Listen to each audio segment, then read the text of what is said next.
Hello বন্ধুরা, good afternoon. তো আজ আমি বানিয়েছি বাগান চচ্চড়ি। এটা আমাদের গ্রামের ভাষায় বলা হয় শাকের এক ধরনের তরকারি। তো নিয়েছি খোসলে শাক।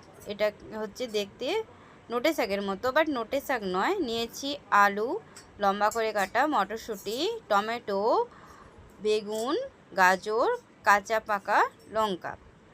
এগুলো দিয়ে আমি এটা বানাবো। মশলা হিসেবে নিয়েছি আমি জিরে বাটা, সর্ষে বাটা। খুব সিম্পল রেসিপি। প্রথমে আমি ওভেনে কড়াইটা বসিয়ে গরম করে নিয়েছি। এতে এবার দিয়ে দেব পরিমাণ মতো তেল। আমি খুব অল্প তেলেই রান্না করি। তেল স্বাস্থ্যের পক্ষে খুব একটা ভালো নয়। তো তেলটা একটু হালকা গরম হয়ে গেলে আমি এতে প্রথমে দেব 5 ফোড়ন। যেহেতু আজ পূর্ণিমা, হোলি উৎসব, তাই আমাদের বাড়িতে নিরাম হচ্ছে। বন্ধুরা, আপনাদের বাড়িতেও কি নিরাম হচ্ছে? এরপর আমি দিয়ে দেব কাঁচা লঙ্কা। কাঁচা লঙ্কা দিয়ে এটাকে হালকা করে নেড়ে নেব। নিরাম রান্না স্বাস্থ্যের পক্ষে ভালো। এবার আমি এটা একটু হালকা ভাজা হয়ে গেলে এতে আমি দিয়ে দেব কেটে রাখা টমেটোগুলো। কেটে রাখা টমেটোগুলো দিয়ে এটাকে একটু ভালো করে নেড়ে নেব যতক্ষণ না এটা থেকে একটু তেল বেরিয়ে আসছে। তো ভালো করে টমেটোগুলো গলে গেলে, তেল বেরিয়ে এলে এতে আমি একে একে সব সবজিগুলো অ্যাড করে দেব। সব সবজিগুলো আমি এতে একসঙ্গে অ্যাড করে ঢেলে দিলাম। ওই সবজিগুলো দিয়ে আমি হালকা করে এগুলিকে একটু নেড়ে নেব। সব সবজি শরীরের পক্ষে খুবই উপকারী, বাট এখনকার দিনে মানুষরা মাছ মাংস ছাড়া খেতে চায় না। দিয়েছি মটরশুঁটি। মটরশুঁটিগুলো দেওয়ার পর আমি এটাকে 2 থেকে 3 মিনিট ভালো করে কষিয়ে নেড়ে নেব।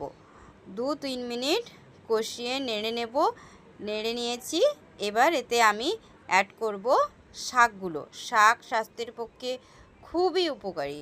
শাক যদি আমরা প্রতিদিন খেতে পারি, আমাদের চোখের দৃষ্টিশক্তি বাড়ে, আমাদের পায়খানা পরিষ্কার হয়, আমাদের শরীরে খুব উপকার করে।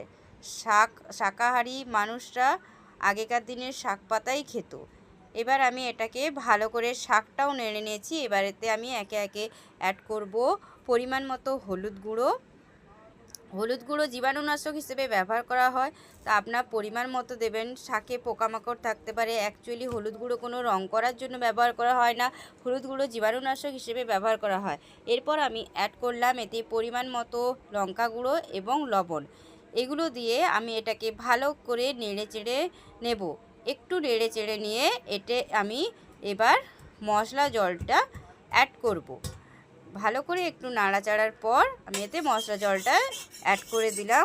মশলা জলটা দেওয়ার পর এতে আরেকটু ঠিক পরিমাণ বাড়ানোর জন্য, যাতে এই সবজিগুলি সেদ্ধ হয় এবং শাকটা ভালো করে সেদ্ধ হয়ে যায়, আমি আরেকটু জল দিয়ে দিলাম। জল দেওয়ার পর আমি এটাকে 3 থেকে 4 মিনিট লো টু মিডিয়াম ফ্লেমে ভালো করে এটিকে সেদ্ধ করে নেব, ফুটতে দেব ভালো করে। এটি ভালো করে ফুটে এলে আমি এতে একের পর এক অ্যাড করব জিরে বাটা। জিরে বাটার পর অ্যাড করব আমি এতে সর্ষে বাটা। জিরে এবং সর্ষে বাটা অ্যাড করে আমি এটাকে আরও 3 মিনিট ফুটিয়ে নেব। এরপর আমার তৈরি হয়ে গেছে বাগান চচ্চড়ি। বন্ধুরা, ভালো লাগলে ভিডিওটিতে